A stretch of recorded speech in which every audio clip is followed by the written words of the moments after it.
Muy buenas tardes a todas y todos. Mi nombre es Adriana Scaletti, soy subdirectora del Instituto Ribagüero. Antes de empezar, quiero recordarles el pedido de que por favor mantengan sus micrófonos apagados y cualquier pregunta que tengan para nuestros expositores, por favor la planteen a través del chat. Ahora sí, a nombre del Instituto Ribagüero, les damos la bienvenida a este conversatorio, un recorrido virtual por las iglesias del barroco cusqueño, miradas desde la historia, la educación y la ingeniería. Quiero resaltar el esfuerzo de nuestro grupo Espacio, Cultura e Historia en los Andes, el IRA, la PUC y todo nuestro equipo en gestionar este evento en medios digitales. Esta noche nuestro moderador es Denis Torres, a quien doy muy contenta la palabra. Denis, por favor. Buenas noches, ¿qué tal? Buenas noches con todos. Bienvenidos, bienvenidos a todos y todas al conversatorio, un recorrido virtual por las iglesias del barroco cusqueño, miradas desde la historia, la educación y la ingeniería. En este conversatorio se abordará el trabajo de realidad virtual y realidad aumentada por el grupo Engineering and Heritage de la Pontificia Universidad Católica del Perú. El objetivo es promover el conocimiento de las iglesias de San Pedro Apóstol de Nahuaylillas y San Juan Bautista de Huaro, ubicadas en Quispicanchi, Cusco, y construidas en la segunda mitad del siglo XVI. Este evento es coorganizado por el grupo Engineering and Heritage y el grupo Espacio, Cultura e Historia en los Andes, del Instituto Ribagüero. Con respecto a este grupo, su conformación responde a una inquietud de investigadores de distintas disciplinas por abordar temas relacionados con el mundo andino desde una perspectiva interdisciplinaria. Sus principales objetivos son contribuir a la producción de conocimiento interdisciplinario sobre los Andes, promover la discusión interdisciplinaria en el Instituto Ribagüero y la universidad en general, y colaborar con los distintos actores de la educación peruana compartiendo los conocimientos generados. Este conversatorio es la primera actividad organizada por el grupo. Bien, ahora a continuación les voy a presentar la organización del presente evento. Para ello voy a compartir mi pantalla. Bien, el evento está organizado de la siguiente manera. Aquí les voy a presentar cada sección del evento, el tiempo dedicado para cada sección y el panelista encargado. En primer lugar, la sección de historia está a cargo del historiador Donato Amado, quien va a hablar desde una perspectiva histórica acerca de las iglesias de Andahuaylillas y Huaro durante unos 15 minutos. Luego se va a presentar el proyecto a cargo de los ingenieros Patricia Porcel y Carlos Yaya, dos exposiciones que en total duran 10 minutos. A continuación, el ingeniero José María Espinosa y el historiador Diego Luza van a hablar acerca de las iglesias desde una perspectiva de la educación. Y seguidamente, el ingeniero Rafael Aguilar hablará acerca desde el punto de vista de las estructuras durante unos 15 minutos. A continuación, se va a presentar una ronda de preguntas que dura aproximadamente unos 20 minutos. En un momento les voy a explicar en qué consiste esta ronda de preguntas. Y finalmente, el cierre va a estar a cargo del arqueólogo Rafael Vega Centeno, la historiadora Teresa Vergara y el ingeniero Benjamín Castañeda. Ahora, bueno, para cerrar esa presentación del evento, este evento es un ejemplo de lo que el Grupo Espacio, Cultura e Historia en los Andes quisiera hacer en el futuro. Poner en diálogo los resultados obtenidos sobre los Andes, en general con otras disciplinas, en este caso la ingeniería. Así se busca que disciplinas como la lingüística, la historia y la arqueología dialoguen con otras disciplinas. Este conversatorio es la primera actividad organizada por el grupo. Ahora bien, las preguntas no serán formuladas al final de cada una de las presentaciones, sino durante su desarrollo en el chat. Ustedes pueden formular sus preguntas a través del chat. Esas preguntas van a ser recogidas para ser formuladas durante la ronda de preguntas que dura aproximadamente 20 minutos. Por favor, pedimos que indiquen a qué expositor o a qué expositores van dirigidas las preguntas. Bien, ahora, a continuación voy a presentar al primer expositor de este evento. Bien, el primer expositor de este evento es el historiador Donato Amado. El historiador Donato Amado es doctor por la Pontificia Universidad Católica del Perú e investigador del Parque Arqueológico Nacional Machu Picchu de la Dirección Desconcentrado de Cultura del Cusco, miembro correspondiente de la Academia Nacional de Historia, miembro de ICOMOS Cusco.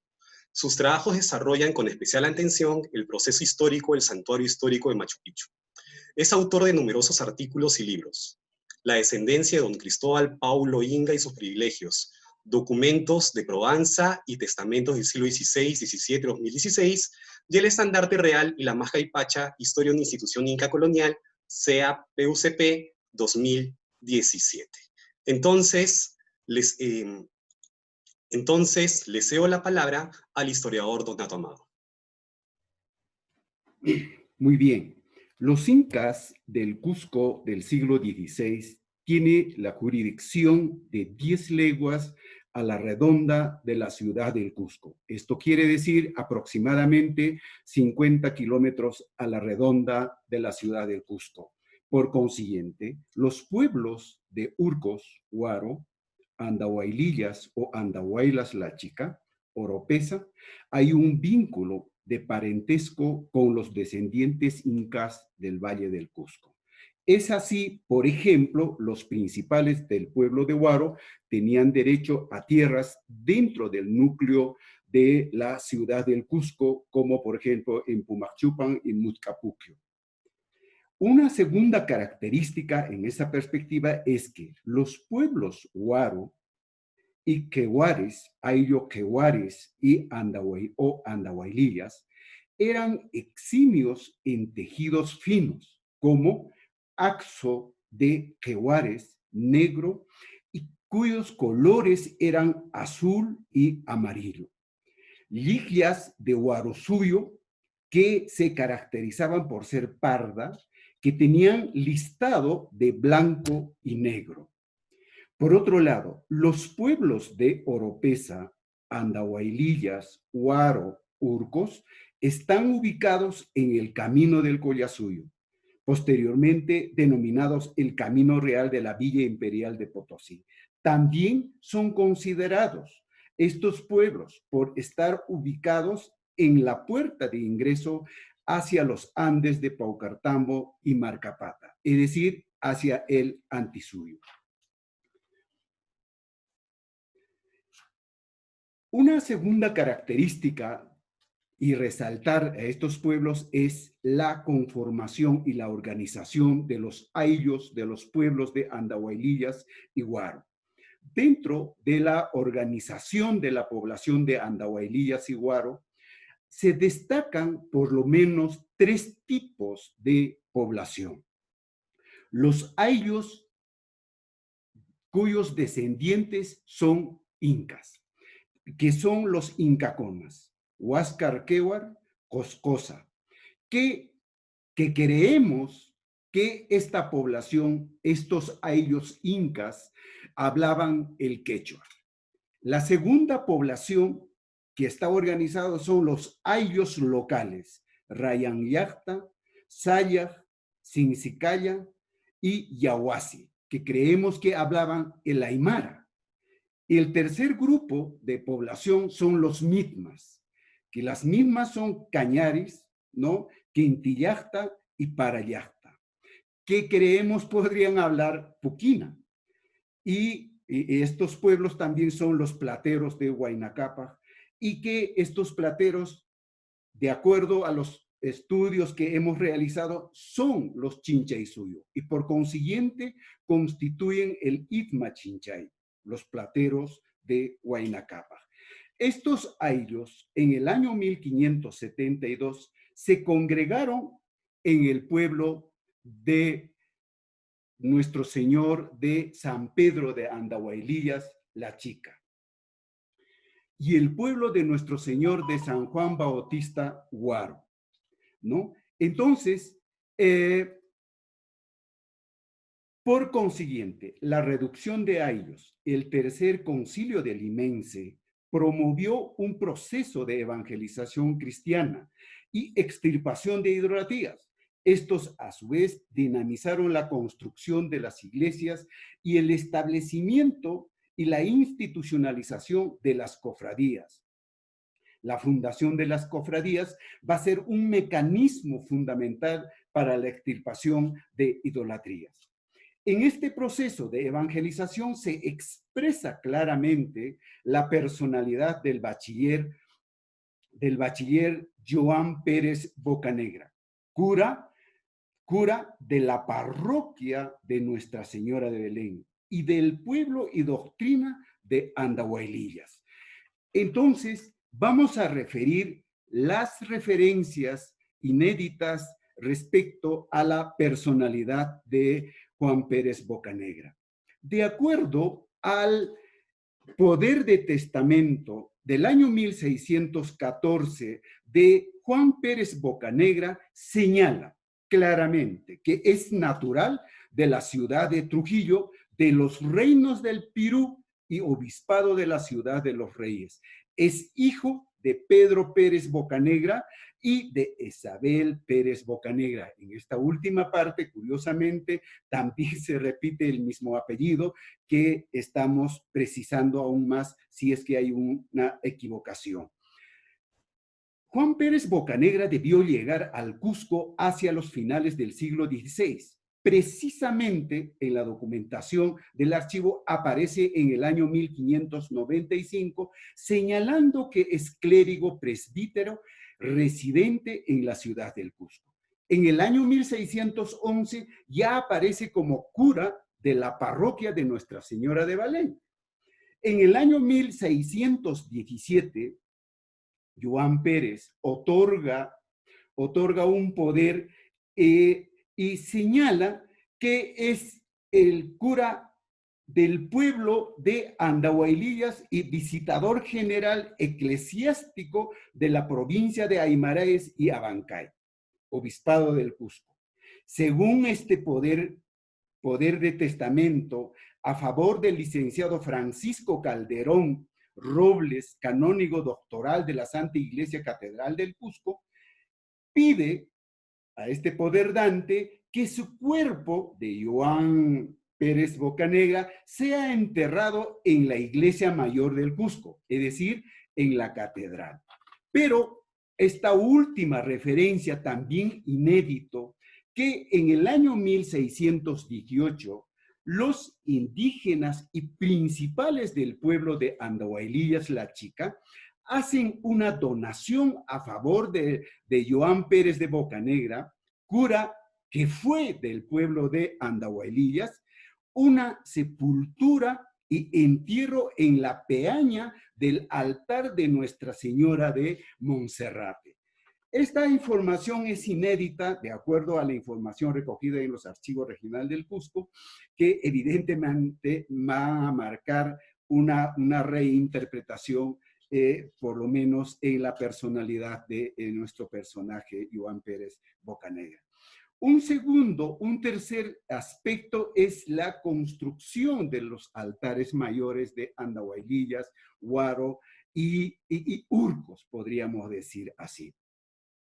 Claro, en la segunda mitad del siglo XVII es la que se va a construir el altar mayor de Andahuaylillas y precisando que en el año 1644 Luis Reaño, maestro pintor, se obliga a pintar ante el bachiller Joseph Vázquez de Castro, cura de la doctrina de Urcos y Huaro, pero en este contrato lo que hace es se compromete a construir un altar mayor a base de madera de cedro y es para el pueblo de Urcos y no para el pueblo de Huaro. De manera que en el siglo XVIII sí pues hay arreglos de los diferentes retablos de capillas de las cofradías y de los altares mayores de estos pueblos que hemos señalado. Otro aspecto importante, como ya hemos señalado, es que las cofradías va a ser un mecanismo de extirpación de idolatrías. Y por consiguiente, la cofradía del Santísimo Sacramento también aparece, pero que en el siglo XVII ya aparece como instituida. La presencia de las mujeres principales, ñustas y coyas, en el pueblo de Andahuaylillas, y señalando dónde enterrarse o dejando algún bien en favor de sus cofradías es muy importante, como es el caso doña María Suma Chimbo, natural del pueblo de Andahuaylillas, pide que se entierre en la iglesia de Andahuaylillas, pero a la vez es cofrade de San Miguel de Urcos. Es importante señalar también que doña Francisca Chimbo Oglio, natural de la parroquia de San Blas, pide también ser enterrado en la iglesia de Andahuaylillas, pero curiosamente y interesantemente tiene esta señora 4 lienzos de ingas y de ñustas que valen 80 pesos. Hacia los años 1685, don Sebastián Chalco Yupanqui, natural de la parroquia de San Sebastián, se casa con doña Chimbo Oglio, hija de don Yosef Yaguaira, cacique y gobernador de Andahuaylillas, y en el año 1685 ambos ya están obligándose y pidiendo a Luis Ramírez para, como maestro ensamblador, haga un retablo de la cofradía de Nuestra Señora de la Purificación del pueblo de Andahuaylillas. Por otro lado, es importante señalar que durante el siglo XVIII siguen teniendo el control de toda la iglesia de Andahuaylillas y Huaro los descendientes incas. Por ejemplo, en el año 1718, don Joseph Apuzaj Yaguaira, cacique y gobernador de Andahuaylillas, se presenta o se presta bajo un sistema de hipoteca 35 pesos de la cofradía de Nuestra Señora de Monserrate. Esto quiere decir que Monserrate tiene una buena cantidad de dinero y poder prestar a los que puedan requerir de dinero. En 1786, don Vicente Casimiro Choquecawa, coronel del regimiento de los naturales fieles de las 8 parroquias de la ciudad del Cusco, y gobernador y cacique principal de los ayllus Huáscar, Quéhuar y Cuscosa, ¿no? Pide ser enterrado en la iglesia de Andahuaylillas. Y asimismo, este sistema de curacazgo de Andahuaylillas, después de la muerte de Chuquicawa, es heredado por su esposa, doña Santosa Quispehuamán, quien será en los primeros 20 años del siglo XIX como curaca principal o cacica gobernadora del pueblo de Andahuaylillas. Estos curacas principales y los descendientes incas prácticamente gestionaron la bienestar y el arreglo de la iglesia de Andahuaylillas. Y es así como durante el fines del siglo XIX y XX, ya proceden a un sistema de poner en valor la iglesia de Huaro y Andahuaylillas. Entonces, eso es todo lo que quería compartir con ustedes y muchísimas gracias. Bien, muchas gracias por su exposición, profesor Amado.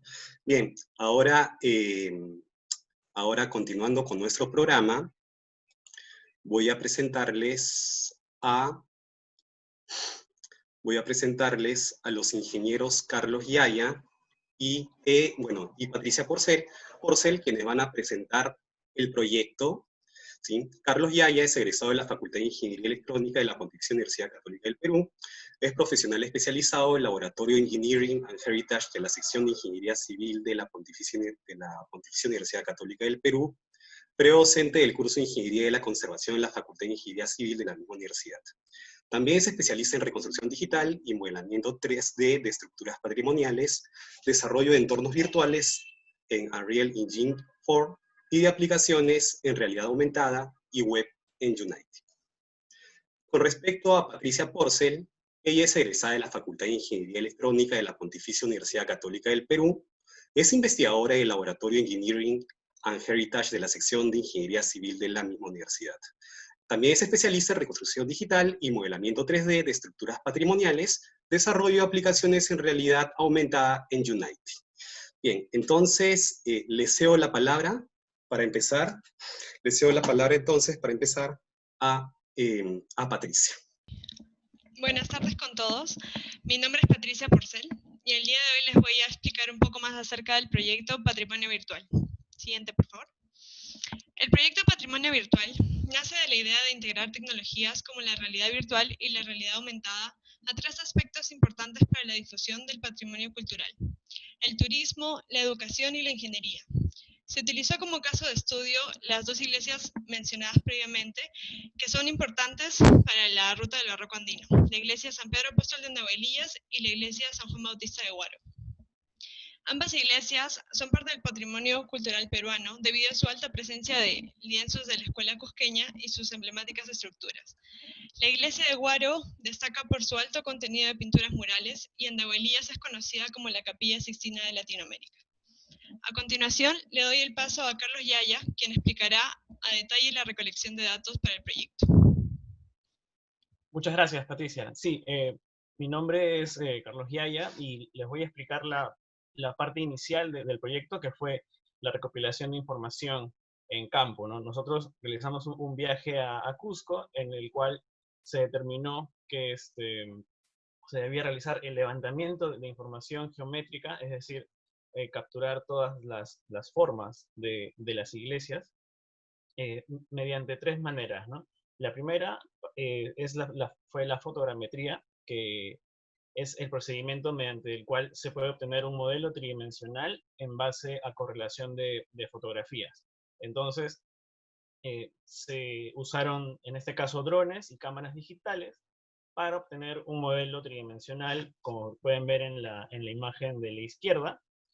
Y para lo que es el interior de las iglesias, se realizó el escaneo láser, que también es una técnica de reconstrucción 3D, con la cual se puede obtener una nube de puntos bastante precisa.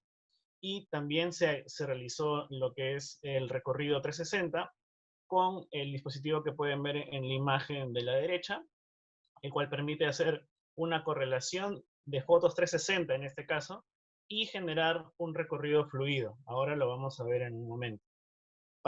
En lo que respecta a la información histórica, realizamos una visita guiada con personal del barroco andino, en el cual se nos explicó también cada detalle de los interiores.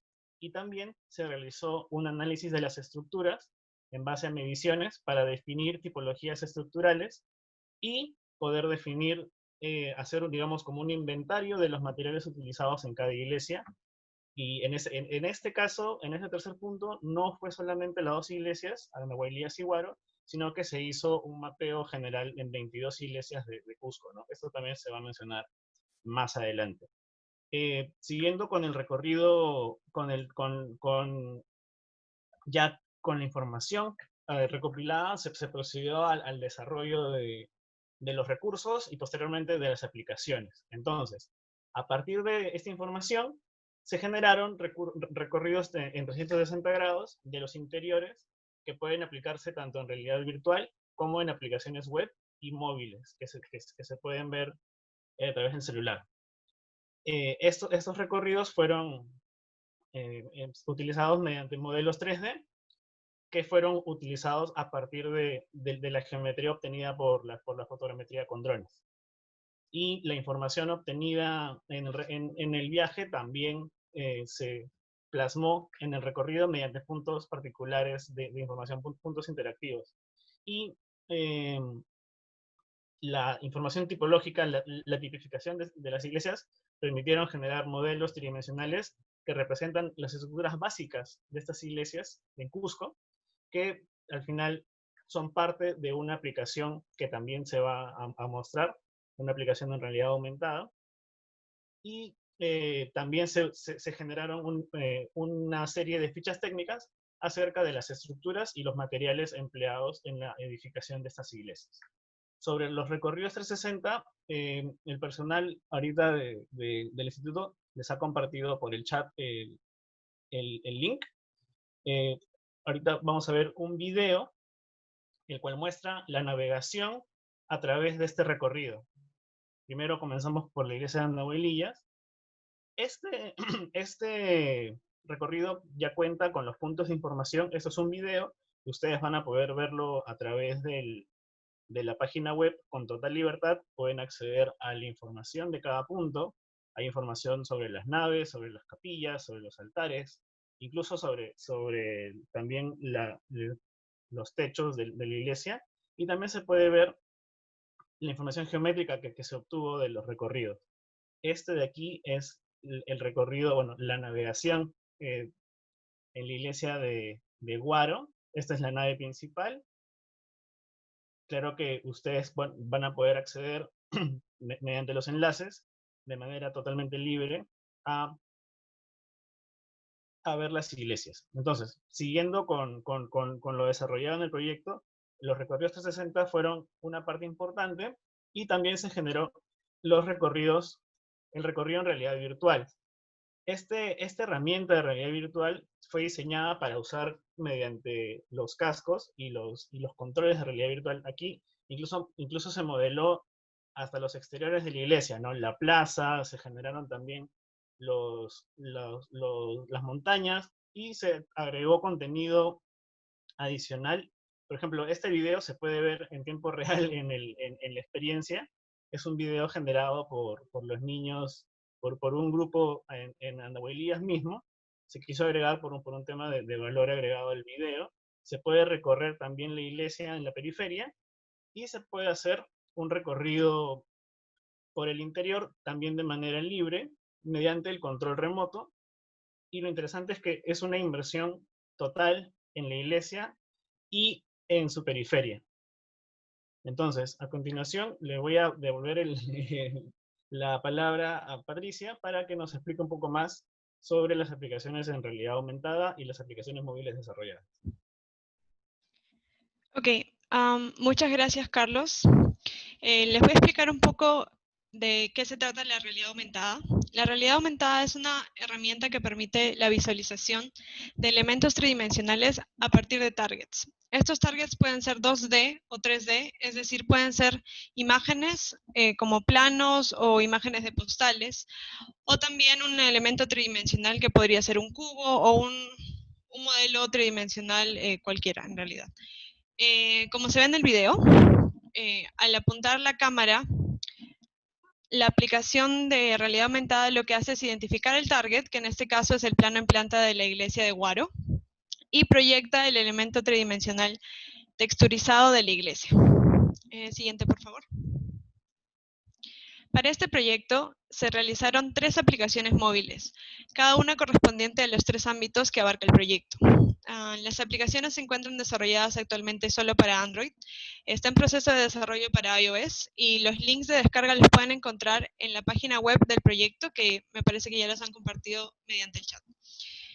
La aplicación PUC Patrimonio Virtual Ingeniería está enfocada en la parte de análisis de estructuras y reconstrucción 3D, y las tipologías explicadas, bueno, se van a explicar posteriormente. La aplicación PUC Patrimonio Virtual Educación es una aplicación que permite realizar un recorrido 360 desde una inmersión de realidad virtual portátil con el uso de un cardboard. Y la tercera aplicación, PUC Patrimonio Virtual Turismo, permite realizar un tour virtual que no es inmersivo e interactuar con postales de ambas iglesias del barroco andino. Siguiente, por favor. La primera aplicación está enfocada en la ingeniería y, bueno, consta de las 2 secciones que son reconstrucción 3D y tipificación estructural. La última sección, en la anterior, por favor. Okay.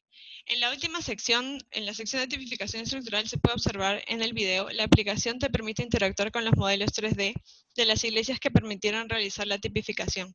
En este caso, la iglesia de Andahuaylillas. Se puede mover ambos lados de la iglesia para observar por dentro, y también leer algunas descripciones de los elementos estructurales. En este caso, que es la segunda parte, ya sería la tipología, donde se puede ver el cambio de, por ejemplo, elementos variables, que en este caso son los elementos de la torre y la fachada de las tipologías. El siguiente, por favor. La aplicación realizada para educación está diseñada para hacer en Cardboard. Esto quiere decir que tiene dos pantallas, esta doble pantalla para que sea utilizado con un visor de Cardboard. Se diseñó de esta manera para que los alumnos puedan tener una experiencia inmersiva en el salón de clase. La aplicación te permite interactuar con el movimiento al mover el celular, que al utilizar el Cardboard se puede trasladar al movimiento de tu cabeza. Así el usuario puede navegar a través de las fotos 360, puede utilizar un mapa y trasladarse de un punto a otro punto, como se ve en el video, y hacer un recorrido inmersivo de cada una de las iglesias. Siguiente, por favor. Y por último, la aplicación desarrollada para turismo te permite realizar un tour en 360 también, sin la inmersión. Esto quiere decir que lo que ves en tu pantalla es plano, es una sola imagen, y puedes rotarla y revisar todas las partes de la foto 360, así como algunos puntos de información. Y bueno, como muestra el video, un poco más adelante también se puede interactuar con las postales. Estas te permiten ver el modelo 3D de la iglesia, así como un punto en el cual está la foto 360 que está relacionada al punto en donde se tomó la foto para la postal. Bueno, eso es todo por la presentación del proyecto. Muchas gracias.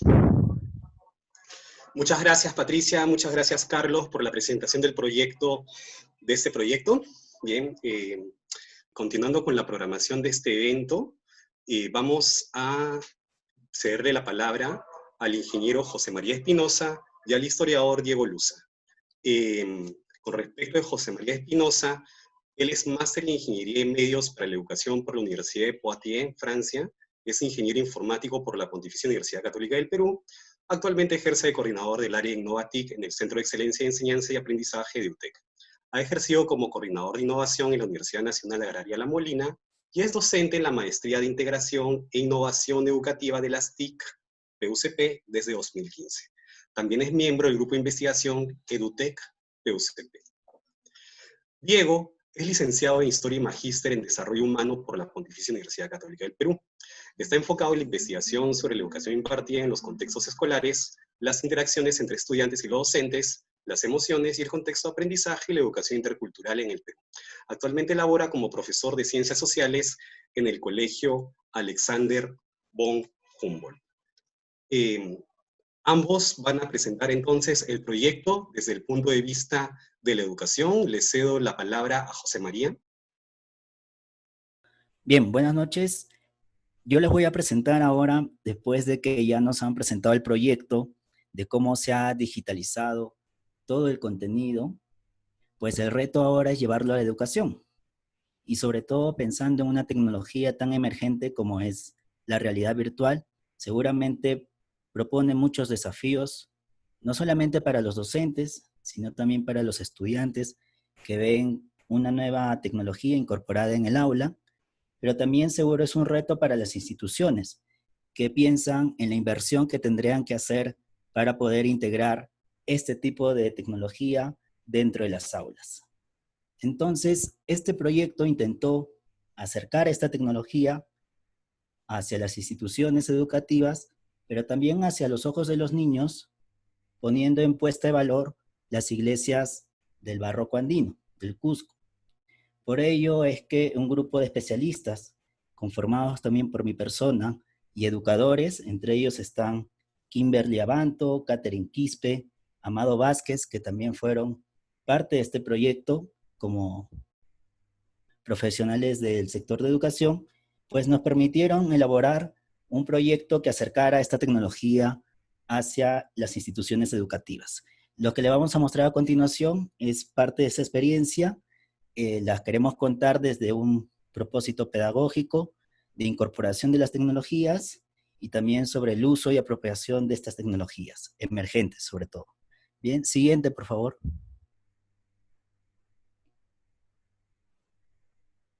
Bien, como les mencionaba al inicio, la idea es introducir la realidad virtual en las instituciones educativas con este componente de las iglesias del barroco andino. ¿Ok?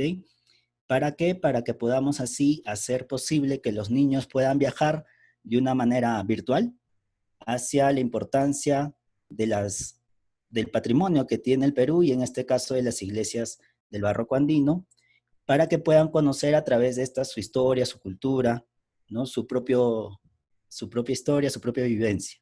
¿Ok? Siguiente, por favor. El objetivo de este proyecto tuvo como fin principal tener un primer acercamiento para poder conocer cuál es la reacción tanto de docentes como de estudiantes al incorporar una tecnología por primera vez. ¿Ok? Una tecnología que probablemente no habían tenido oportunidad de acceder antes, que probablemente tampoco conocían su uso o cómo se utilizaba este instrumento dentro de un proceso educativo, y por ello nuestros objetivos eran también medir la aceptación de esta tecnología por parte tanto de los aprendices como de los docentes, dado que normalmente la incorporación de la tecnología primero llega al aula, a las instituciones educativas, y después recién se evalúa si estas son pertinentes y coherentes de acuerdo a los procesos educativos. Entonces, en esta primer acercamiento quisimos ver si hay una aceptación real de los usuarios, que en este caso son los estudiantes y docentes, sobre el uso de la realidad virtual en la educación. Y también poder medir su percepción sobre el uso y la utilidad de estos mismos, ¿no? Probablemente muchos docentes podemos pensar que a través de un video podríamos lograr también la misma percepción, o a través del uso de los libros digitales, que hoy día también podemos acceder a través de internet también, o a través de un libro, ¿no? Que seguramente hay muchos del barroco andino, podríamos también acceder, o a través de una separata. Entonces la finalidad también iba un poco por saber cuál es el uso y utilidad que ellos perciben sobre el uso de esta tecnología. Bien, siguiente por favor.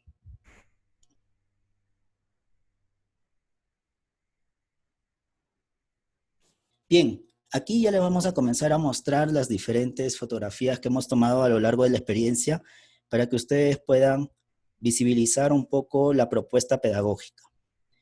Este es un aula de clase donde se aplicó en un colegio de Comas en la ciudad de Lima. Dada la infraestructura de un aula es complicado, hay veces poder desarrollar actividades dinámicas, activas, para poder así pues generar mejores aprendizajes. Ese también fue un reto de este proyecto, poder llevar esta tecnología sabiendo que en un aula ya contamos con 40 estudiantes. Por lo tanto, tendríamos que pensar en 40 dispositivos. Y eso económicamente a veces pues es imposible para una institución, para los alumnos, para los padres de familia, docentes, etc. Entonces, para esta propuesta lo que se buscó fueron metodologías que ya probablemente se han aplicado anteriormente, traerlas nuevamente a escena, adaptarlas e incorporar la tecnología. Aquí lo que se aplicó fue la metodología o un enfoque pedagógico llamado la clase hecha museo, ¿ok? Que normalmente data de los años 60. En este caso se trató de hacer una actividad itinerante donde los grupos, es decir, los estudiantes agrupados, tenían que pasar por diferentes estaciones de trabajo con diferentes objetivos, con diferentes contenidos también. Algunos eran impresos, como ven ya en las mesas, otros eran digitales, en algunos casos ven laptops, donde ellos tenían que ir accediendo a la información que iban a ir recolectando punto a punto, y entre una de ellas estaba la estación de realidad virtual. De esa manera es que buscamos nosotros que los estudiantes vayan recopilando la información para que de esa manera podamos ir anclando toda la información que quisiéramos compartir con ellos. En la mesa que está al inicio de la fotografía vemos dos esquemas que ayudan a los estudiantes a ubicarse rápidamente y geográficamente en cada de las iglesias que hemos trabajado, que es Andahuaylillas y Huaro. En otras mesas de trabajo ven también fotografías, pinturas, donde están las iglesias respectivamente, la de Andahuaylillas y la de Huaro. En las computadoras lo que se trabajó fueron videos hechos por guías turísticos, que son reales, ¿no? Y también en otra mesa de trabajo se expuso los cuentos que también ya lo mostraron anteriormente, cuentos creados por el grupo Coriorco, que son una agrupación de jóvenes que sigue aún trabajando en la puesta en valor de estas iglesias, ¿no? Y es así como se desarrolló esta dinámica llamada la clase hecha museo. ¿Ok? Siguiente, por favor.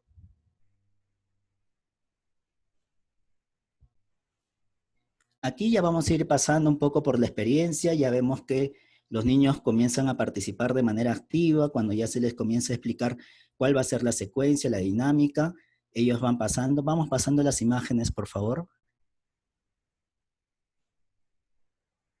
Sí, aquí ellos ya, el primer grupo comienza a tener una exploración, ya van rellenando sus fichas de apuntes. Como en todo museo, normalmente nosotros podemos ver que los niños cuando desarrollan un trabajo escolar tienen que llevar su ficha de apuntes y ir recolectando la información que probablemente el docente comenzó a esbozar para que después puedan trabajar un producto final.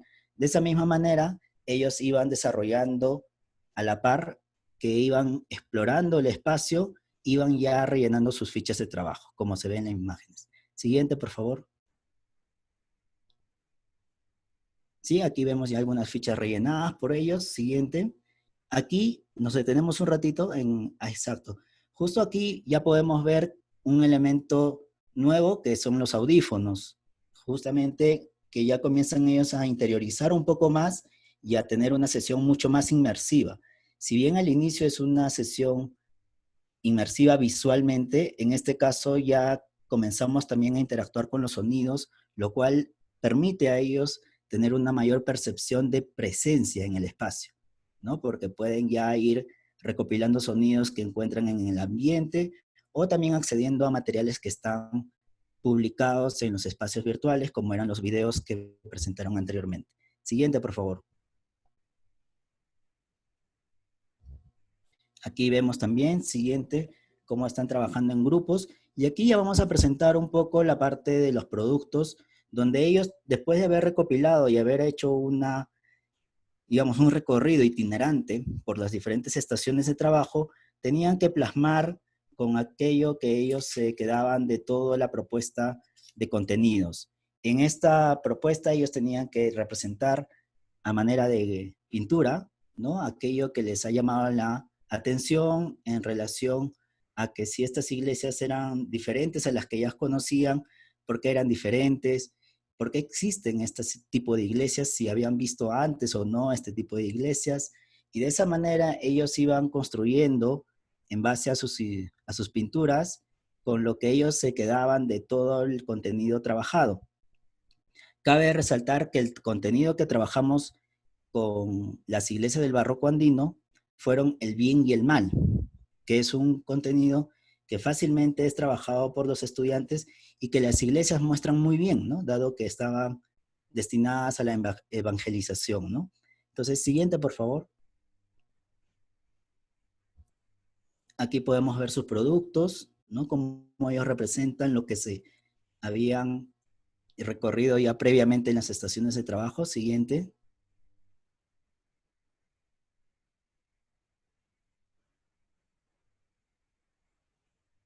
Bien, aquí vamos a ver imágenes también recreadas de pinturas que están dentro de las iglesias y que les permiten a ellos pues focalizarse un poco más. Bien. Bien, estos son los productos finales que se entregaron por parte de los estudiantes. Esto solamente fue una primera exploración. La idea es poder pues llevar esta muestra itinerante de estaciones y de la clase museo a otros colegios para poder seguir en esta investigación, ¿no? De la incorporación de las tecnologías dentro del ámbito de la educación. Adelante, Diego. Perfecto, José María. Muchísimas gracias. Yo más bien quisiera comentar dos ideas que me parecieron bastante interesantes, porque yo tuve la oportunidad de conversar más detenido con José María y ver cómo había sido esta experiencia que él estaba, de la cual nos ha presentado, ¿no? Y más bien yo quisiera tocar dos puntos brevemente que han resaltado a partir de la experiencia que se ha comentado. Uno, verlo como una oportunidad de una metodología para recobrarla en tiempo de educación, obviamente, pero en tiempos de COVID, ¿no? Y justo en estos tiempos donde las aulas se han visto transportadas a las pantallas, a lo virtual, ¿no? Son justo estas tecnologías donde no simplemente nos ayudan a valorar de nuevo el patrimonio que tenemos a la distancia, pero creo que los ejercicios inclusive que nos ha presentado José María es una oportunidad también para que los alumnos tengan mucho más protagonismo y sean mucho más autónomos. ¿A qué me refiero con esto? Hay algunos ejercicios, seguro José María también no ha tenido todo el tiempo para explicarnos de ello, pero por ejemplo había un ejercicio que simulaba que uno de los estudiantes fuera un guía turístico, ¿no? Y a partir de estas imágenes él pudiera utilizarlas para dar a conocer a los demás, ¿no? Este patrimonio y la importancia de este patrimonio, ¿no? Entonces, esa idea de la temática que estaba hablando José María, ¿no? De la vida, de la muerte, y esa reflexión que tiene más bien al alumno como el protagonista, ¿no? El que hace la reflexión, el que toma acción.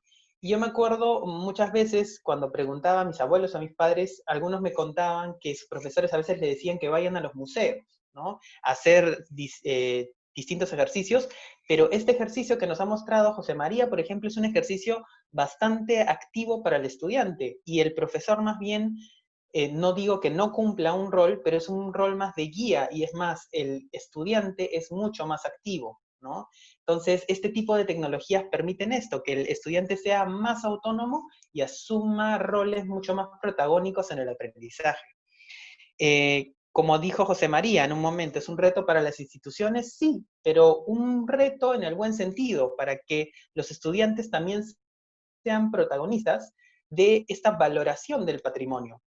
José María nos hablaba de esta técnica, y ese es el segundo punto que quisiera también resaltar, de la clase hecha museo. Pero también podríamos decirlo al revés, ¿por qué no el museo hecho clase? ¿No?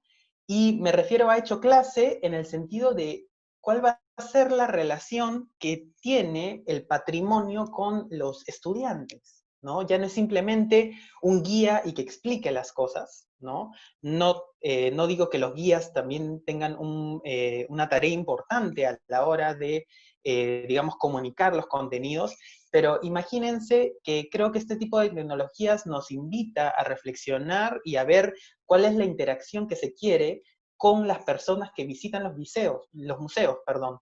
Y justo si pueden hacer este tipo de visitas, las interacciones cambian. No es simplemente alguien que escucha y tiene información, sino, como hemos visto, desde un público tan pequeño, imagínense las reflexiones que podrían hacer estudiantes de cuarto o de quinto de secundaria, sobre tal vez otros sentimientos, sobre el odio, sobre el amor, tal vez sobre el contacto entre culturas, entender el mestizaje, y todo a partir de la tecnología que nos han presentado y el contacto que se tiene con estas obras de arte. Y es más, tenemos todo un edificio por explorar.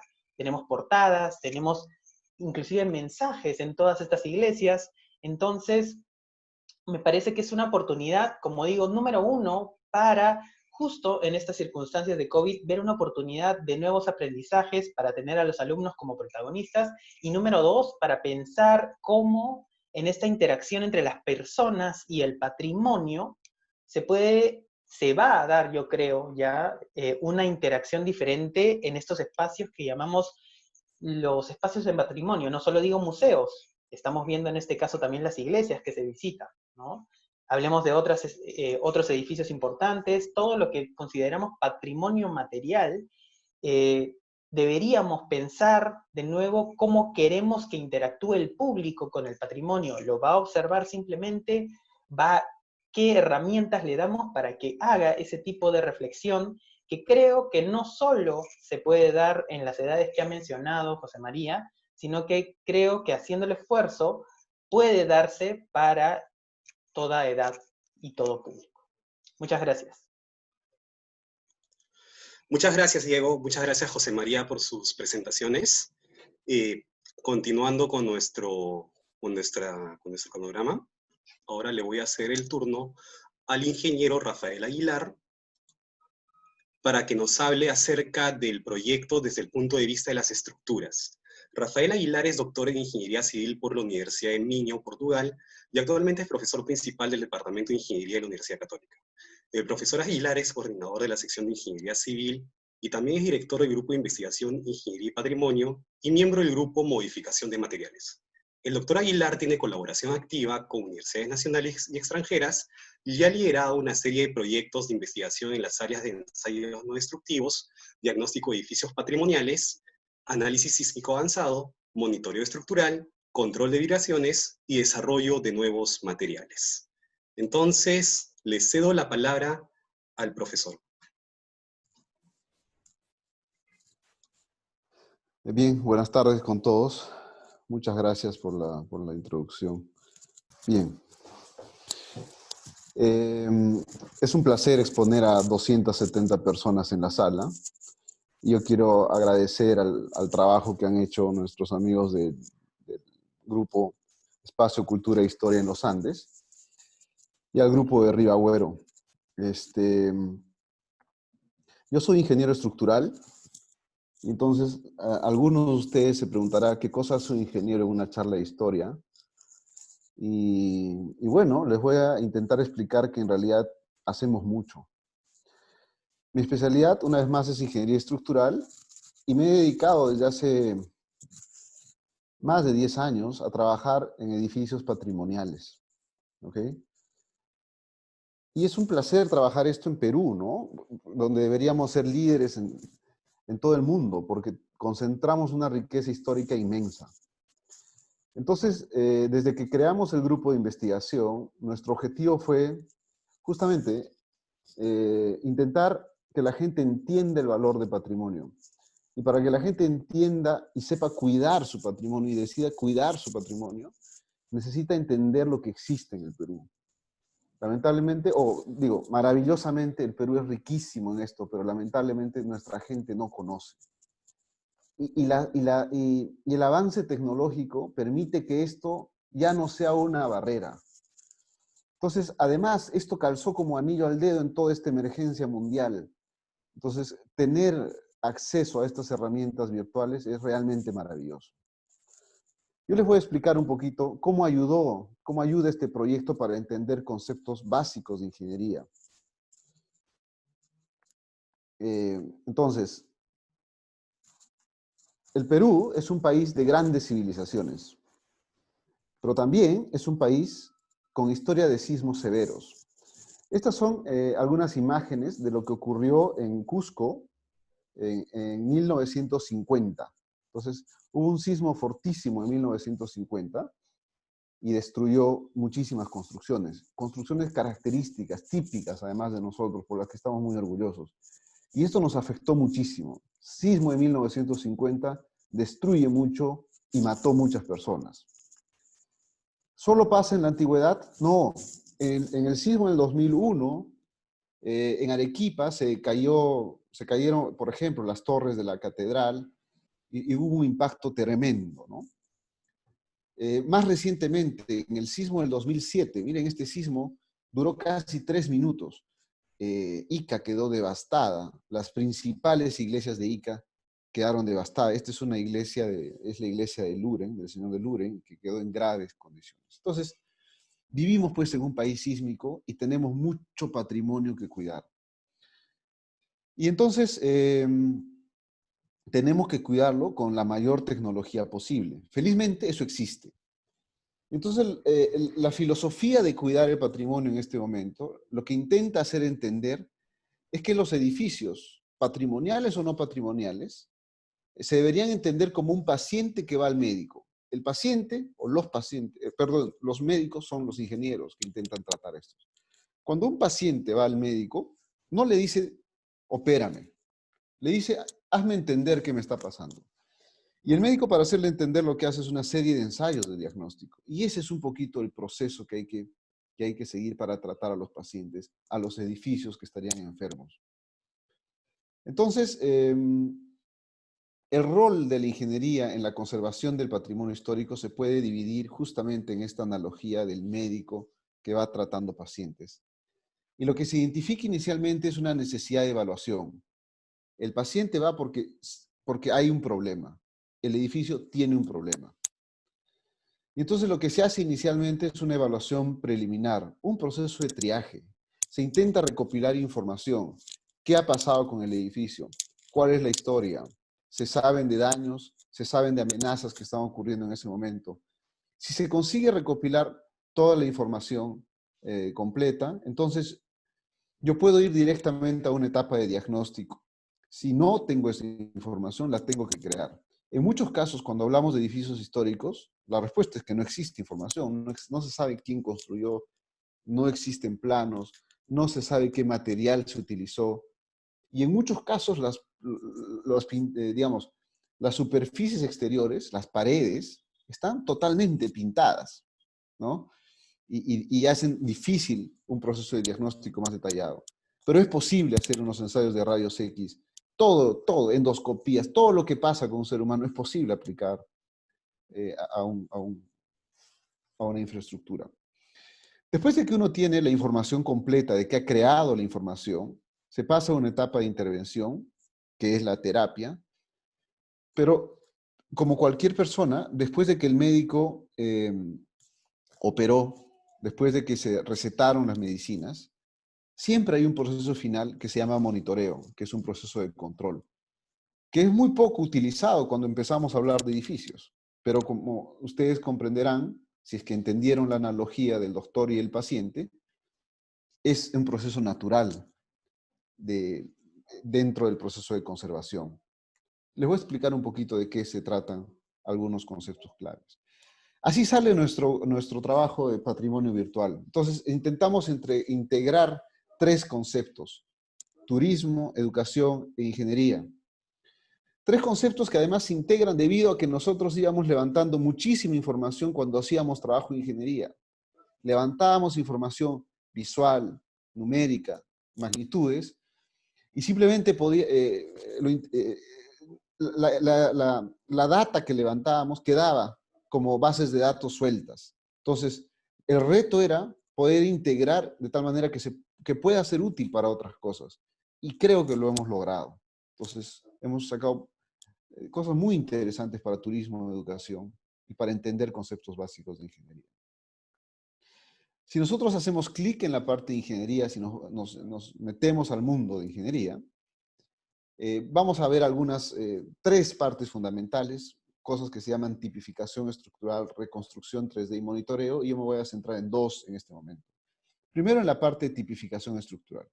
Si es que acá en la sala, estoy seguro, hay algunos arquitectos van a entender lo valioso que es esto. Nosotros hemos podido recopilar información, no solo de 2 ni de 3 iglesias, hemos recopilado información detallada, con esquemas en 3D, con esquemas de cómo son la configuración estructural de 22 iglesias cercanas al Cusco, o en la ciudad o muy cercanas al Cusco, un poco más allá de Andahuaylillas. Y con eso hemos podido intentar entender si es que existen formas típicas, materiales típicos, configuraciones estructurales típicas. Y lo interesante es que hemos podido descubrir que sí. Y que esas formas típicas además son representativas de todas las iglesias andinas, que por lo menos están en Perú y que en este momento estamos evaluando si es aplicable para Bolivia y Chile. Y lo interesante es que estamos encontrando que sí es aplicable. ¿Qué tipo de detalles podemos encontrar en estas fichas que hemos podido desarrollar y que, por cierto, están a disposición de ustedes en la página web de Patrimonio Virtual? Podemos encontrar configuraciones de techos, cómo son los pares y nudillos, cómo es el artesonado de los presbiterios, cómo son los tirantes, las paredes, etc. Todo lo tipo de información que ustedes requieren. Pero además, esa información no es una información plana, sino es que con la ayuda de técnicas de realidad aumentada uno puede utilizar algún dispositivo y esto se puede animar incluso. Brevemente, ¿qué cosa significa esto de animar? Entonces, vieron, es más o menos esto, ¿no? Ustedes pueden tener esos esquemas en 3D, esas vistas, de tal manera que la revisión de la información sea un poquito más interactiva y se entiendan mejor las cosas. ¿Qué cosa es monitoreo estructural? Y eso es algo bastante innovador y por eso quería detenerme un poquito acá. que es por cierto algo que hacemos mucho en el grupo. Monitoreo estructural es exactamente lo que el doctor hace cuando hace un electrocardiograma al paciente.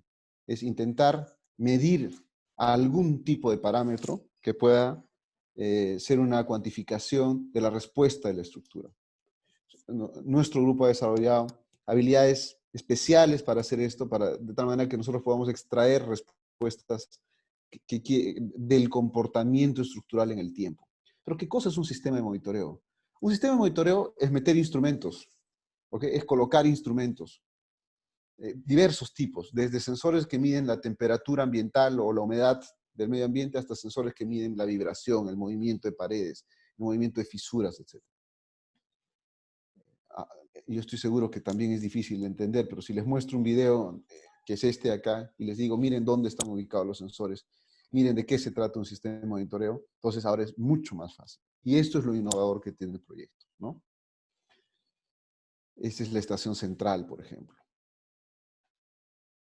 Y todavía decimos, bueno, ya sé dónde están ubicados los sensores, pero ¿qué cosa será un sensor? ¿Cómo será una estación de monitoreo? Entonces, en el proyecto hemos desarrollado, miren estas salas, donde explicamos exactamente de qué se tratan los sensores, qué es un sistema de adquisición, qué es, por ejemplo, esto para asegurar la energía del sistema, etc. ¿no? Entonces, ese es un poquito lo que mostramos y que nos está sirviendo muchísimo, además, para nuestra educación a los ingenieros que se van a encargar de cuidar esto en el futuro, que son nuestros alumnos en la universidad. ¿Qué tipo de resultados obtenemos? Este es, por ejemplo, el resultado del electrocardiograma que yo les decía. Miren, este es casi un año de monitoreo y esta es la firma que hemos podido sacar de la estructura. Es así como se comporta. No importa lo que esto signifique, ¿okay? Entiendan que cada línea es una parte del electrocardiograma. Y es así como es el funcionamiento normal. Y dirán, ¿y para qué sirve esto? Bueno, justamente hemos tenido el placer de identificar, imagínense, para nosotros es un placer, ¿no? Que ocurra un sismo justamente cuando estábamos haciendo el proceso de monitoreo. En octubre del 2018 ocurrió un sismo, pero era un sismo muy pequeñito, es un sismo que tiene esta señal de acá, que es como pueden ver, nuestra norma sísmica nos dice que esperemos un sismo grande como el azul que ustedes ven por acá, pero el sismo era bien chiquitito como el rojo. Entonces era chiquitito. Y decíamos, bueno, este sismo chiquito hizo asustar un poquito, malogró la iglesia. Y la respuesta a partir de este electrocardiograma que yo les mostraba y con algunas técnicas estadísticas de proceso, era una respuesta científicamente comprobada de que no pasaba nada, que no pasó nada estructural, que no pasó un problema mayor en la iglesia, y eso fue importante. Todo lo que les acabo de mostrar y todo lo que han podido ver es gracias al grupo de investigación. Yo o los profesores que estamos trabajando acá hacemos un poco, pero no es lo más importante. Nosotros hacemos un trabajo totalmente interdisciplinario. Ahora, sin embargo, que estoy hablando con ustedes, me doy cuenta que no es tanto porque hay mucho historiador que nos falta incorporar, mucha gente de arquitectura que nos falta incorporar, sociólogos, pero en todo caso, el trabajo es bienvenido y eso es lo que nos gusta, ¿no? Trabajar de forma interdisciplinaria. Como ustedes pueden ver, hay profesores de la PUC, ingenieros civiles, ingenieros electrónicos, pero también hay mucho apoyo internacional de expertos en algunas áreas a los que tenemos las puertas abiertas para consultar, porque como comprenderán, lidiar con la conservación del patrimonio es bastante desafiante, casi permanentemente. Pero la fuerza de trabajo es esto de acá, la gran cantidad de alumnos que tenemos permanentemente trabajando con nosotros, siendo formados, además, ellos muy contentos porque saben que lo que hacen es algo completamente diferente, pero que además sienten y saben que va a cambiar el país. Estamos conservando el patrimonio de alguna forma inteligente. Y eso es un poquito lo que le quería mostrar. Muchas gracias por escucharme. Muchas gracias, Rafael, por tu interesante exposición. Bueno, con la exposición de Rafael hemos llegado a la parte a la última exposición, a la última de las exposiciones que van a ser presentadas hoy en día. El evento aún no termina, todavía falta la ronda de preguntas, y después falta el cierre a cargo de, el cierre que, bueno, que está a cargo de, que les voy a presentar en un momento, ¿sí? Bien, vamos a pasar a la ronda de preguntas. Hemos recogido varias preguntas por el chat, en verdad, muchísimas preguntas, así que ha sido una labor un poco ardua tener que escoger las preguntas para los expositores. Lamentablemente, por cuestión de tiempo, no podemos tomar todas las preguntas, ¿sí? Entonces, voy a empezar con la ronda de preguntas. Para empezar, quisiera preguntarle al profesor Donato Amado, ¿no? Bueno, la siguiente pregunta es esta. ¿En qué sentido las cofradías fueron un elemento para el proceso de extirpación? Fueron un gran elemento para desarrollar la evangelización, pero ¿en qué medida participaron en el proceso de extirpación? Muy bien. Muchas gracias por la pregunta. Leyendo los libros de la cofradía, en donde en los primeros folios aparece la constitución de la cofradía, 3 o 4 artículos de la constitución de la cofradía señalan de que el cofrade, conformante de la cofradía, ya no vaya a sus chacras a hacer ritos del tiempo de los incas, sino que se constituyan, ¿no es cierto?, en el contorno de la advocación de la cofradía, ya santa o santo, ¿no? Entonces, este hecho señala, el siguiente artículo es para evitar la idolatría que acostumbran a hacer desde el tiempo de los incas. De manera que la cofradía es un mecanismo perfecto que ayudó a la extirpación de idolatría. De manera que, por ejemplo, la institucionalización del colegio de hijos de caciques también es un mecanismo de extirpación de idolatría, porque el curaca tiene que educar a sus tributarios para que no vayan a mochar a las huacas, sino se constituyan dentro de sus cofradías. Es así que en todos los libros de la fundación de las cofradías, en la Constitución, que así se llama el documento, que conforman varios artículos, efectivamente se advierte para evitar la idolatría, ¿no es cierto? Se instituye las cofradías. Ok, muchas gracias por la respuesta, profesor Donato. Otra pregunta para usted. Ya. Tengo la siguiente pregunta. ¿Cuál fue la participación del padre Juan Pérez Bocanegra en el mural Camino al Cielo y al Infierno de Riaño? Sí, eso es una pregunta muy interesante, ¿no? Pérez Bocanegra, Juan Joan Pérez Bocanegra, es uno de los curas que inicia con el gran proceso de evangelización cristiana. Entonces, en el marco de la entrada de la iglesia de Andahuaylillas, aparece, ¿no es cierto?, por lo menos la representación de 3 lenguas, ¿no? El quechua predominantemente, y el aymara y el puquina, ¿no?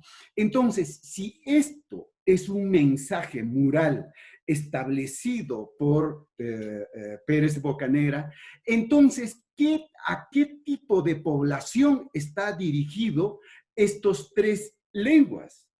Entonces, si nosotros contrastamos estos 3 lenguas y contrastamos con los grupos de ayllus que han sido reducidos en San Pedro de Andahuaylillas y San Juan Bautista de Huaro, entonces allí constatamos por lo menos 3 tipos de población. Uno, los descendientes incas, que van a ser los incaconas, o Coscoparte, o Coscosa, o Quesuares. La pregunta es, ¿qué idioma hablaban ellos?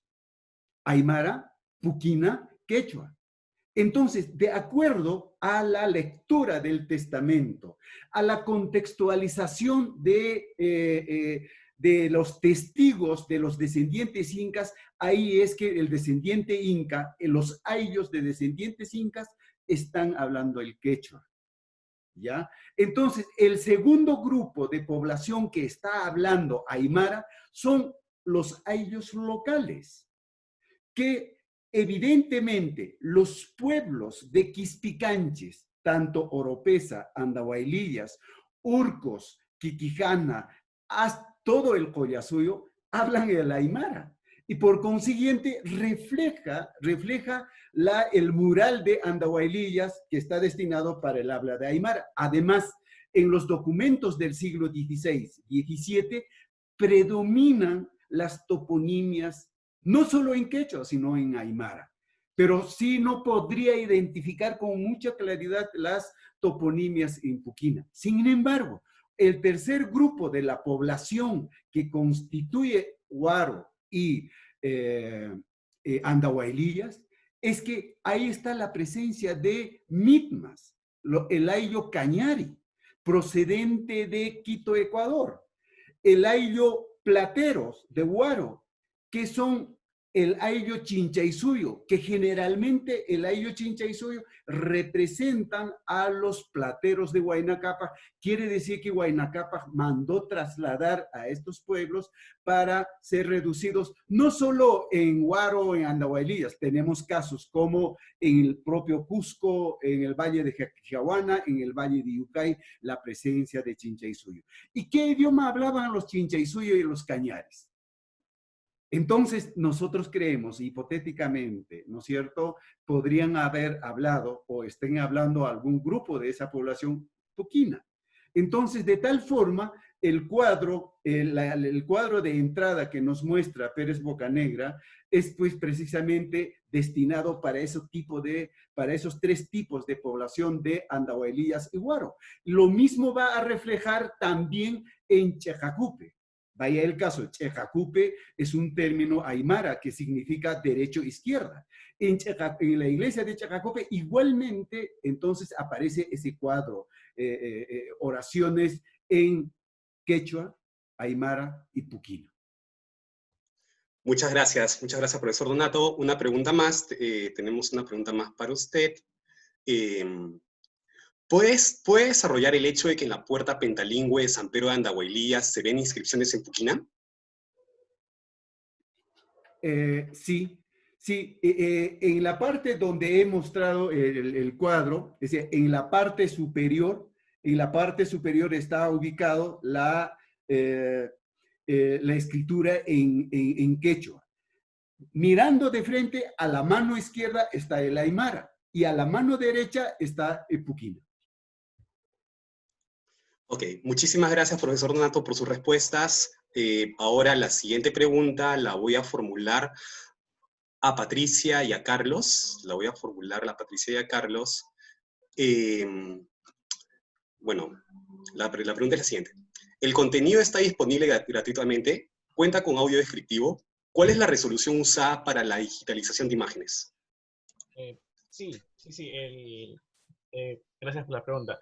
El contenido es gratuito al público. Los recorridos se encuentran en la página web. Ahora creo que hace poco les han vuelto a compartir el enlace. Están en la página web y todas las aplicaciones son descargables. Si entran a la página desde el celular, pueden acceder al enlace de Play Store para descargarla en Android. Sobre el audio, no hay audio descriptivo en el recorrido. En el recorrido de Andahuaylillas hay un video, que es el video oficial del barroco andino, pero por el momento solo el recurso es texto, netamente. Y ¿me puedes plantear la última pregunta, por favor? ¿Se escribe una más, creo? Sí, claro. La última pregunta era, ¿cuál es la resolución usada para la digitalización de imágenes? Ok. Sí, la cámara que hemos usado tiene una resolución de 4K por toma, porque lo que hace la cámara es alinear seis fotos, y eso genera una foto 360. Entonces, cada foto es una foto en 4K. Ok, muchas gracias. Tengo otra pregunta también para ambos. ¿Se va a levantar información de otras iglesias? ¿Cuándo estará disponible para iOS? Sí, las aplicaciones que están desarrolladas para Android deberían de estar disponibles para iOS de hecho, el próximo mes. Estamos haciendo los últimos detalles para poder pasar todas las aplicaciones a iOS y poderlas lanzar. Demora un poquito más que en Android, pero sí debería estar. Y lo que sí es, el resto de las iglesias, se hizo un levantamiento de fotos 360 de las iglesias de Canincunca y de la iglesia de la Compañía de Jesús. Pero eso pertenece a otro proyecto, pero igual se puede añadir a las aplicaciones. Sí. Eso sería. Muchas gracias, Patricia. Ahora tengo una pregunta para José María. ¿Por cuánto tiempo se ha desarrollado esta propuesta educativa y a cuántos niños se ha llegado? Bien, el proyecto comenzó el 2018, ¿sí? La aplicación se hizo el 2019 en un primer colegio, en el Colegio de Lima, pero seguramente para esta propuesta de poder llegar a más colegios y hoy de manera virtual, estamos viendo en replantear el proyecto para que no sea presencialmente solamente la aplicación, sino virtual, ¿no? Ok, muchas gracias por la respuesta. Otra pregunta para José María. ¿Puede desarrollar los criterios de selección de la institución educativa de Comas y el nivel educativo elegido? ¿Por qué no se pensó en una escuela de Andahuaylillas? ¿A qué edades responden los niños a los que se aplicaron estas experiencias? Perfecto. Bueno, muy buena pregunta. En realidad, el que se pueda aplicar en un colegio en Andahuaylillas creo que es el sueño del grupo también, en poder hacerlo, sí, pero por razones geográficas en que nos encontrábamos todos los actores en Lima, pues era lo más prudente por temas también de traslado, de equipamiento, etcétera. Entonces, por ello fácilmente no fue aplicable y se optó por un colegio en Comas porque la idea era también testear si estudiantes que de repente no tienen mucho acceso a la tecnología puedan de una u otra manera familiarizarse rápidamente con una tecnología tan emergente. Y la respuesta fue que sí. O sea, teníamos opciones de aplicarlo con otros colegios particulares que se ubican en otras zonas geográficas de la ciudad de Lima, pero al poder llevarlo hacia una zona donde normalmente podríamos pensar que hay poco acceso a la tecnología, a la internet, al uso y apropiación de la tecnología por parte de los niños y docentes, pues nos dimos con otra sorpresa, que en verdad fue muy fácil para ellos rápidamente hacerse de esta tecnología y eso nos permitió pues tener los resultados que tuvimos, ¿no? Y seguramente vamos a optar también por llevar a otros espacios geográficos para poder tener mejores experiencias sobre el uso de esta tecnología. Sobre la pregunta de la edad, es muy interesante. Normalmente siempre nos preguntamos a partir de qué edad podemos dar a un niño un celular, una tablet, si estamos estropeando un proceso cognitivo, formativo, digamos, de diferentes aspectos, ¿no? Psicológicos también. Y en este caso, lo que dicen los autores, y en base también a investigaciones, es que normalmente un niño que tiene 10 o 11 años, pues ya se encuentra en una edad en que se hace responsable de aquellos instrumentos, objetos que comienza a utilizar de manera autónoma. En este caso, para nosotros es muy importante comenzar en esas edades porque es donde ellos comienzan a adquirir una identidad digital, comienzan a adquirir su cultura digital también que van formando, y lo cual permite de una u otra manera crear conductas éticas sobre el uso de estas nuevas tecnologías, ¿no? Y en este caso aplicadas a la educación. Por ello fue importante comenzar y por ello también elegimos que deberíamos comenzar a partir de 5º grado de primaria, en la que los niños tienen una edad de 10 o 11 años, ¿no? Muchas gracias, José María. Bueno, tengo una pregunta para Diego, a partir de una sugerencia, ¿no? La sugerencia es, sería interesante juntar a un grupo de profesores para pensar sesiones de aprendizaje orientadas a los distintos niveles y grados de enseñanza primaria y secundaria. ¿Creen que sería valioso y posible juntar de manera remota a alumnos de distintos lugares del Perú y trabajar sesiones de aprendizaje virtual? Yo creo que, bueno, la logística es bastante difícil, pero yo creo, en primer lugar, que no se trata, bueno, obviamente se trata de equipos, pero hay que también ser un poco creativo en el tema de economizar, porque, por ejemplo, no necesariamente en una sesión de aprendizaje, y como lo ha mostrado José María, no todos los grupos que se forman tienen que estar usando esta tecnología a la vez, ¿no? Y no es que simplemente usen esa tecnología tampoco, sino que hay que tener en cuenta, doy un ejemplo con la idea que propuse sobre que un alumno sea un guía turístico. No necesariamente es solo que va a estar mostrando el recorrido. Yo también tuve la experiencia, como también soy profesor de colegio, de que los alumnos también hicieran una feria, obviamente sin estas, todavía no estaban estas herramientas que hemos mencionado el día de hoy, pero muchos pensaron en detalles que a nosotros tal vez a veces se nos escapen. Algunos dijeron hay que disfrazarnos, hay que ponernos, hay que preparar en stand, cosas así. Inclusive en estas clases que se están dando de manera virtual hay bastantes elementos, ¿no?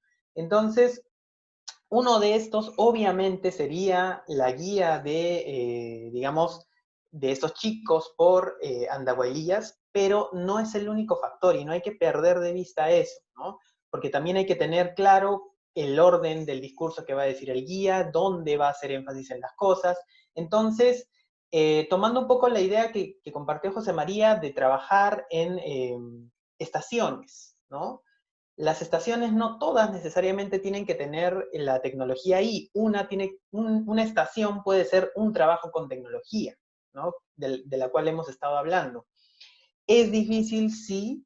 Yo creo que una de las primeras chances que tenemos en estos momentos de trabajar con COVID, pero bueno, yo creo que precisiones logísticas sería para un proyecto más a futuro, pero creo que la realidad aumentada en estos momentos es, digamos, podría ir en una dirección mucho más concreta de esta propuesta que ustedes habían lanzado en la pregunta, ¿no? La realidad virtual me parece bastante interesante, pero digamos, yo he tratado de hacer la reflexión justo para estas circunstancias de COVID, ¿no? Lamentablemente no todos tienen uno de los visores o el audio necesario en las casas para hacerlo. ¿Deberían invertir las instituciones? Sí, pero, digamos, tratando de pisar un poquito tierra en estas cosas, creo que la realidad aumentada es, y por medio, obviamente, y hemos visto en las preguntas que ustedes han hecho por las aplicaciones, estas cosas, me parece que es una mejor chance tal vez para tener estas propuestas que dicen, ¿no? De la enseñanza remota, sí, pero no olvidar que es una herramienta y que los chicos, los alumnos en este caso serían los protagonistas, los que tienen que hacer, los que tienen que actuar, los que tienen que hacer la reflexión, ¿no? Estos enfoques y estas herramientas que se han presentado hoy en día son magníficas, pero no son, por así decirlo, todo. Son una pieza del rompecabezas y hay que añadir las demás para lograr un aprendizaje. ¿Bien? Muchas gracias. Muchas gracias, Diego. Bueno, por cuestión de tiempo tengo dos preguntas para, pues, solamente dos preguntas para Rafael. ¿Sí? ¿Cuál es el criterio para la ubicación de los sensores en las estructuras monitoreadas? Gracias. Primero quería agradecer los comentarios amables en el chat. Además he visto que hay grandes amigos, compañeros todavía de carpeta, así que justamente esta pregunta es de un amigo mío. Bueno, depende del parámetro que se quiera medir, ¿no? Si es que hay que medir fisuras, entonces se tendrá que buscar la fisura que se crea está bien, teniendo evolución negativa en el tiempo. Si es que hay que buscar aceleraciones, depende, a veces vale la pena medir en la base del terreno cuando se quiere ver propagación de aceleraciones por tráfico o camina de personas, o en las partes superiores de la edificación cuando se quiere ver respuesta estructural. En resumen, la respuesta es depende de qué se quiere medir. Ok, muchas gracias, Rafael. Y la segunda pregunta ¿es posible con el análisis realizado para la obtención de las tipologías sacar un manual de restauración de iglesias en Adobe? Claro, totalmente. Se puede hacer eso, se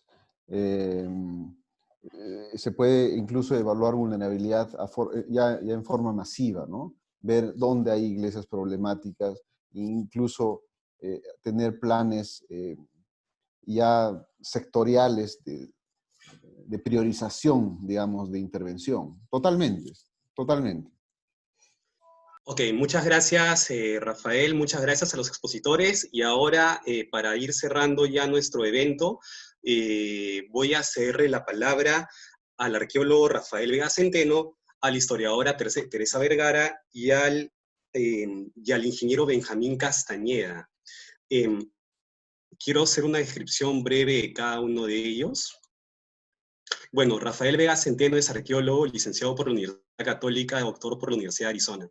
Ha sido profesor de la Escuela de Arqueología de la Universidad de San Marcos y director del programa Humanidades de la Universidad Antonio Ruiz de Montoya.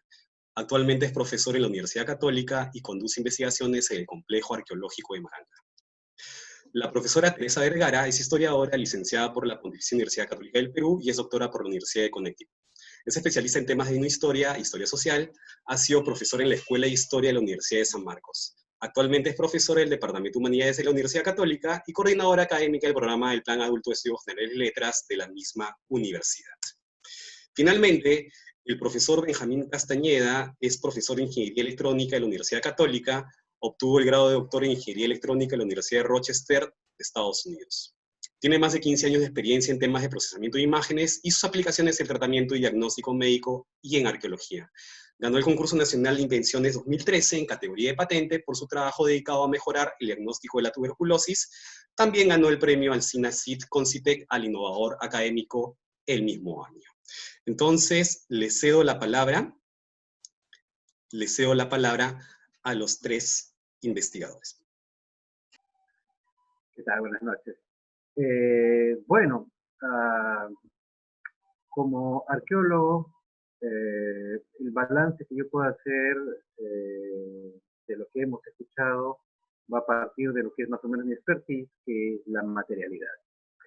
Y en este caso, no voy a discutir la pólvora, la importancia de iglesias como la Andahuaylillas o Huaro, como la expresión material de todo un momento importantísimo de la historia.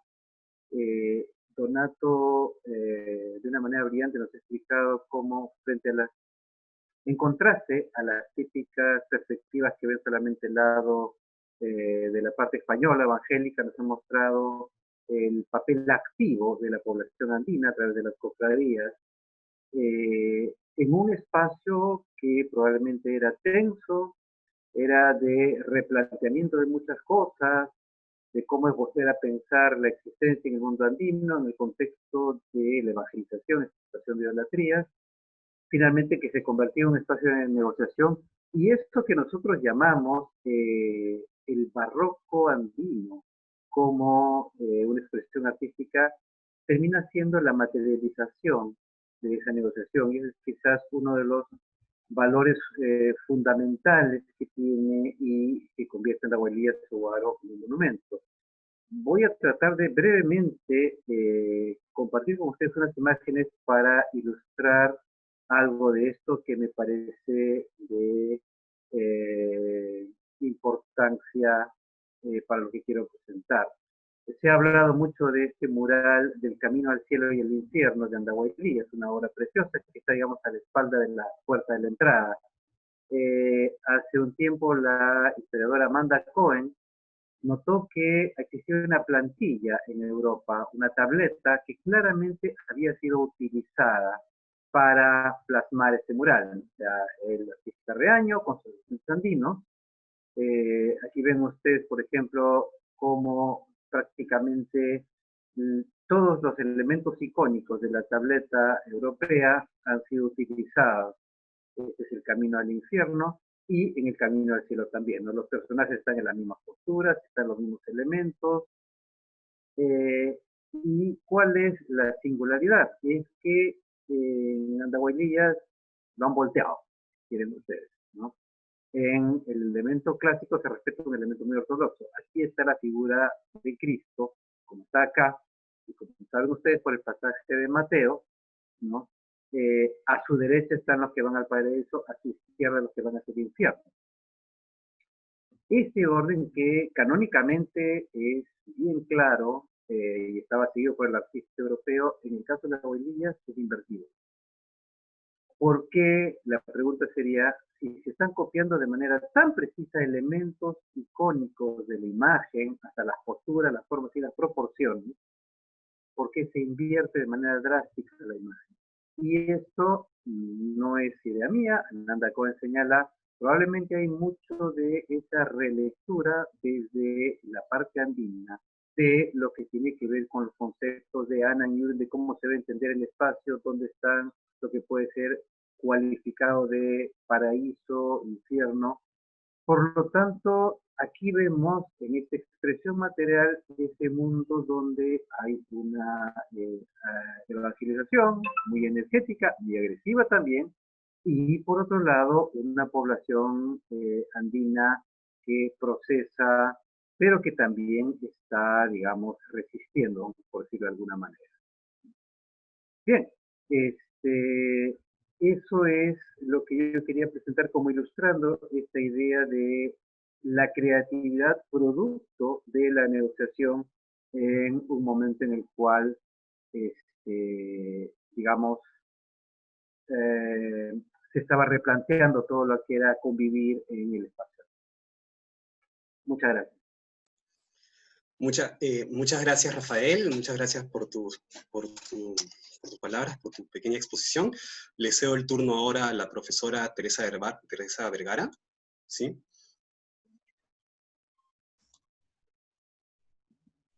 Bien, buenas noches. Gracias, Denis.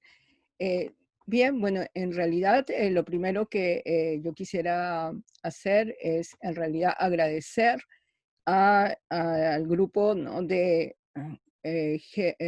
Engineering and Heritage por en realidad haber iniciado con nosotros una conversación, ¿no?, que como decía Rafael en su momento, puede ser realmente muy importante, ¿no?, de que en realidad continúe, ¿no?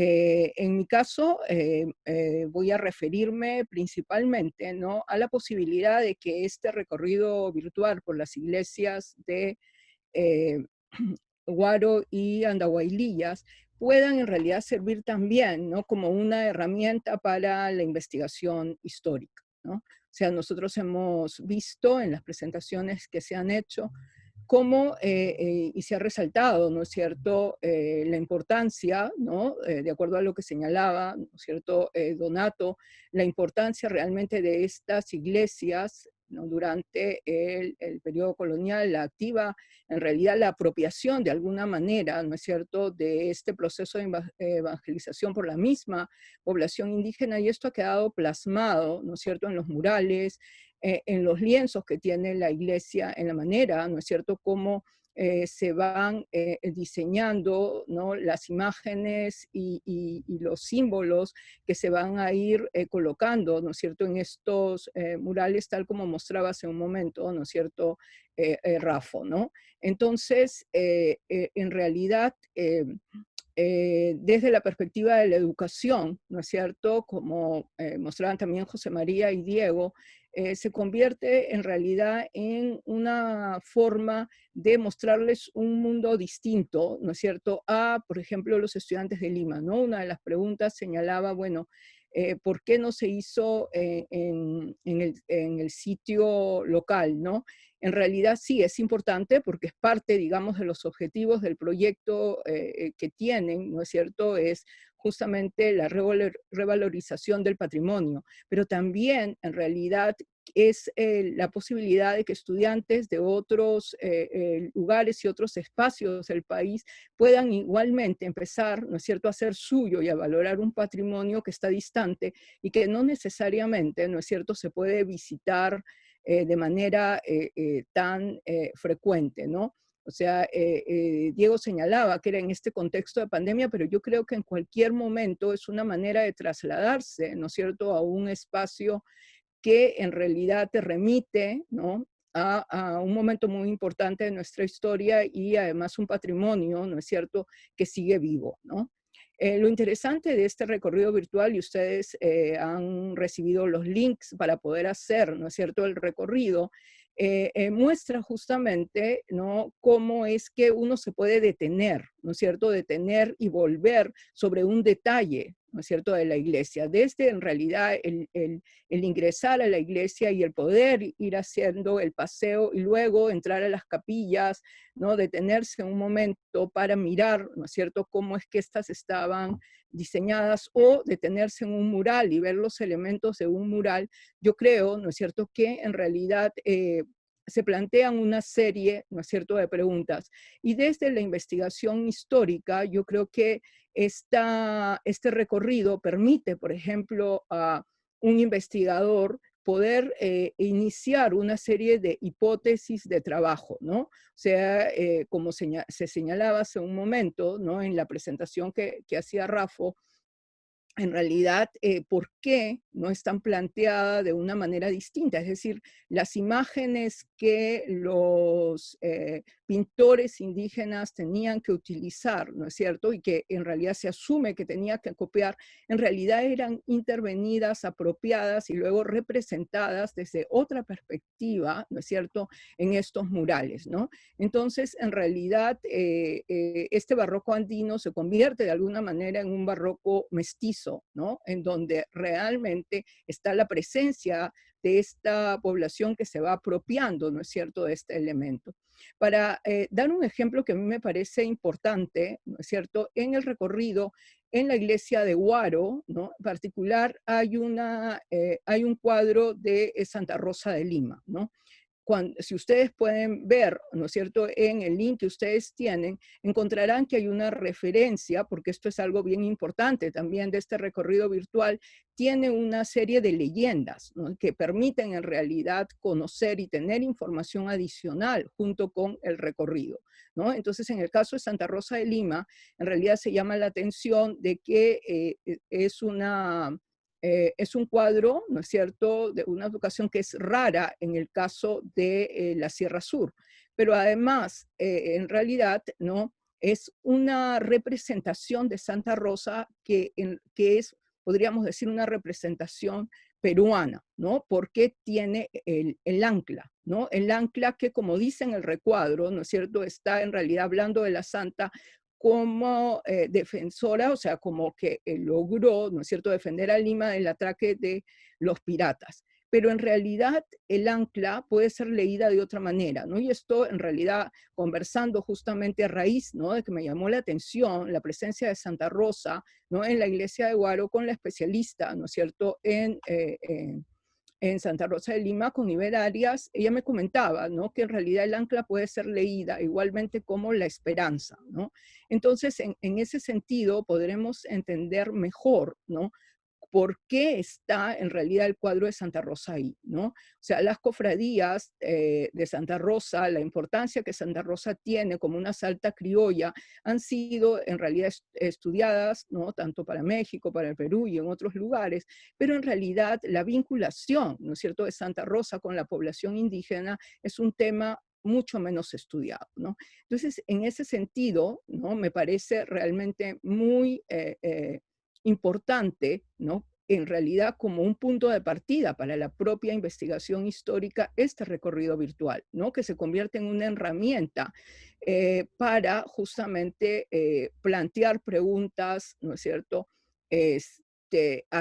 volver sobre ellas, y de esta manera, ¿no es cierto?, en realidad termina siendo una herramienta muy importante, ¿no?, no solamente para la enseñanza de la historia, sino para la investigación histórica también, ¿no? Bueno, y antes de terminar, entonces quisiera en realidad señalar, ¿no?, o sea, volver sobre este deseo, ¿no es cierto?, ¿no?, de poder continuar, ¿no?, nuestro trabajo. En nuestro grupo creo que no pudo haber tenido una mejor inauguración, ¿no es cierto?, de sus actividades en el instituto, que con esta muestra de la posibilidad, ¿no es cierto?, de un trabajo conjunto entre la ingeniería y las humanidades. Muchas gracias. Muchas gracias, Teresa, por tus palabras. El último comentario de cierre está a cargo del ingeniero Benjamín Castañeda. Muchas gracias, Denis. En realidad, como ingeniero, me toca hablar un poquito sobre la tecnología, por supuesto, ¿no? Entonces, en ese sentido, si hablamos un poco sobre lo que se ha presentado, sobre las posibilidades de hacer simulaciones, realidad virtual, realidad aumentada, ¿no? Estas son ideas que quizás pueda sorprender, que empezaron a ser discutidas en los años 50, ¿no? Pero con un poco más de fuerza en los 70, donde ya comenzaban a hacerse realidad los avances computacionales. Y ya con el cambio de siglo, ya la capacidad computacional que se tenía en las computadoras de ese momento, ya permitían hacer pues los primeros pininos, digamos, de desarrollo muy difundido a gran escala de lo que es la realidad virtual y la realidad aumentada. En el 2010, o sea, ya en la década del 2010, empezó a utilizarse mucho en investigación en temas de arqueología, patrimonio. En el 2015, por ejemplo, participé en la inauguración del Centro para las Humanidades Digitales, Digital Humanities, en la Universidad de Rochester, que no fue un evento o una situación aislada, sino que ya muchas universidades en el mundo comenzaban a ver la necesidad de integrar la tecnología en todos los aspectos de las humanidades. Y en este centro ya se hablaba del uso de realidad virtual, realidad aumentada, análisis de información, Big Data, inteligencia artificial incluso, para hacer diferentes tipos de investigación. Y eso creo que me lleva quizás al punto, al único punto que quisiera trasladar o con el cual quisiera cerrar esta presentación, y ya con todos los expositores que me han antecedido, me han dejado poco que decir. Quizás el punto es que debemos, como bien lo decía Teresa, debemos comenzar a hacer una investigación, una interacción interdisciplinaria, ¿no? Juntar la tecnología, la ingeniería, las ciencias con las humanidades para investigar de una manera diferente, ¿no?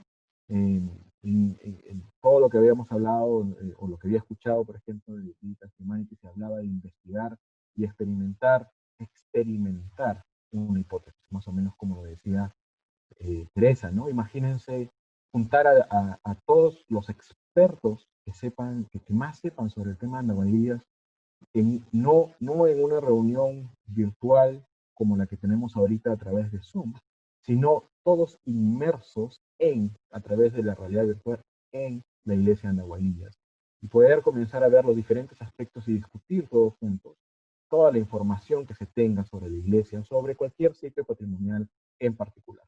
Entonces, se plantea que este tipo de inmersión permita abrir nuevas formas de colaboración, nuevas maneras de investigar, permite unificar toda la información de un sitio en este contexto de la realidad virtual, o inclusive de la realidad aumentada si estuviéramos en el sitio.